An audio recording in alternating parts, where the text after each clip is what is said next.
Namaste students, myself Dr. Komal Rathod, Assistant Professor, Department of Kaumar Vritya, Faculty of Ayurvedic Science, Jyoti Vidyapeeth, Women's University, Jaipur. Students, आज की class में हम पढ़ेंगे स्तन्य की उत्पत्ति और प्रवृत्ति। जैसा कि स्तन्य की प्रवृत्ति, स्तन्य शब्द का आयुर्वेद में उल्लेख जो है उसकी प्रवृत्ति और उत्पत्ति का उल्लेख जो है अलग अलग आचार्यों ने अलग अलग तरीके से बताया। तो यहाँ पे जैसा कि मैं आपको प्रीवियस क्लासेस में स्तन्य के गुण और उनकी प्रवृत्ति या उनके संपद क्या क्या है वो बता चुकी हूँ, तो आज मैं इसकी प्रवृत्ति और उत्पत्ति के बारे में बताना चाह रही हूँ।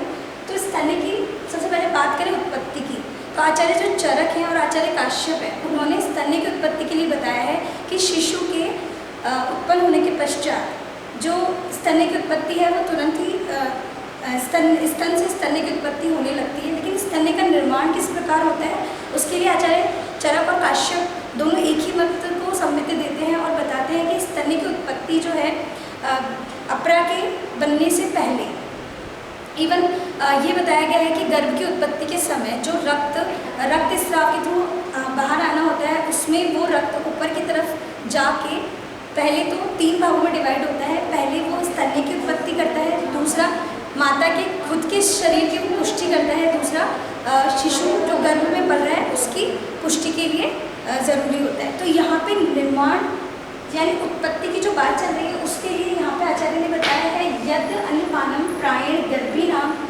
गर्भिणी स्त्री निषेव्ये रसो निवृत्ते त्राक त्रिधा च अस्य प्रवर्तते मात्रा पुष्ट्यर्थे एकांशो द्वितीय गर्भपुष्टाय तृतीय स्तन्य पुष्ट्यार्थम नार्यो गर्भस्तु पुष्यते। अर्थात जो अन्नपान माता ग्रहण करती है उस अन्नपान से सबसे पहले तो यहाँ गर्भिणी स्त्री खुद के शरीर की उत्पत्ति, खुद के शरीर की पुष्टि होती है, उसके दूसरे एक भाग से गर्भ की पुष्टि होती है और तीसरी जो आधी मात्रा है उससे स्तन का निर्माण होता है। तो यहाँ पे जो आहार रस या जो आहार ले रही है माता उससे रस का निर्माण होता है, उसी रस से स्तन्य की उत्पत्ति बताई गई है। फिर उसके बाद में यहाँ पे बताया है रस प्रसादो मधुरम पप आहार निमित्त कृत्सन्न देहात स्तनो प्राप्त स्तन्यम इत्तवे दीयते। मतलब रस प्रसाद मधुरम, माता जो भी आहार रस का ग्रहण करती है उस आहार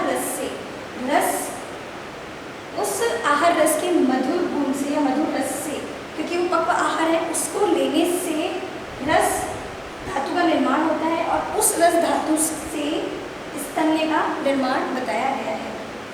एक अन्य मत आचार्य सुश्रुत बताते हैं, सुश्रुत शारीर के 10वें अध्याय में धमनी नाम हृदय स्थानम विवृत्वात् अनंतरम चतुर्रात्रि तीरात्रि स्तन्याम स्तन्य प्रवर्तते। क्योंकि आचार्य सुश्रुत ने बताया है कि स्तन्य की उत्पत्ति है वो शिशु के जन्म के 3 या 4 दिन होती है। तो यहाँ पे बता रखा है कि जो हृदय स्थित धमनियाँ हैं उनके स्फुटन से, उनसे जो माता जो रस ग्रहण करती है उनके स्फुटन के पश्चात 3 या 4 दिन स्तन्य की उत्पत्ति होती है। यहाँ पे मैं कुछ चीज़ आपको मॉडर्न का भी बताना चाहूँगी कि किस प्रकार मॉडर्न की फिजियोलॉजी में बताया गया है कि स्तन्य की उत्पत्ति किस प्रकार होती है। इसके लिए यहाँ पे बताया गया है कि स्तन्य का निर्माण और उसकी प्रवृत्ति। स्तन्य का निर्माण और प्रवृत्ति की बात करें तो स्तन्य के निर्माण में oestrogen hormone, progesterone hormone, growth hormone और एक आता है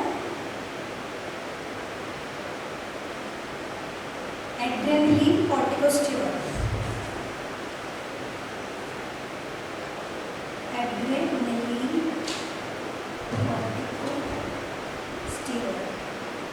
अब इन हार्मोन्स की वजह से स्तन्य का निर्माण होता है, लेकिन प्रवृत्ति में अभी भी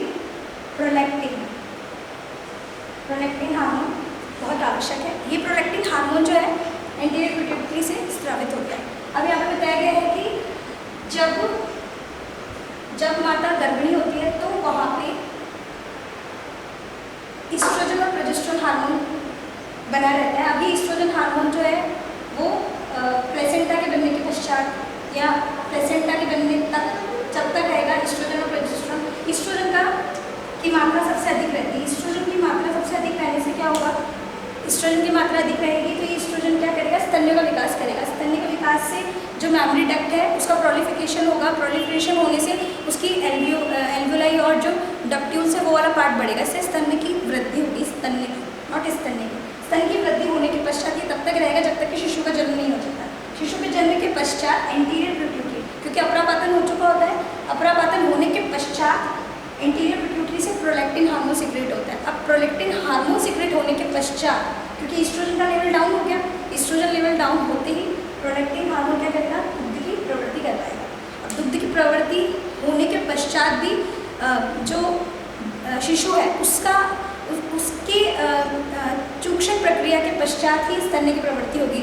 वो वात्सल्य, स्नेह और हर्ष के आनंद की वजह से ही दुग्ध की प्रवृत्ति माता को होती है। अब यहाँ पे जो निर्माण और जो प्रवृत्ति की जो बात बताई गई है, इसके अंदर ये जो हार्मोन बताए गए हैं, इन हार्मोन्स के इन्फ्लुएंस की वजह से स्तन्य का निर्माण और प्रवृत्ति हुई है। अब इसके आगे मैं डिटेल मॉडल की फिजियोलॉजी वो जो है वो नेक्स्ट सेशन में आपको डिटेल में बताऊंगी। आज आयुर्वेदिक प्रोस्पेक्टिव की संदर्भ में थोड़ा सा मॉडर्न आपको बताया है। नेक्स्ट सेशन के अंदर मैं आपको मॉडर्न फिजियोलॉजी के साथ इस सेशन को कंटिन्यू करूँगी। होप आपको इस सेशन में अगर कोई डाउट है तो आप मुझे कमेंट बॉक्स में ज़रूर लिखें। तब तक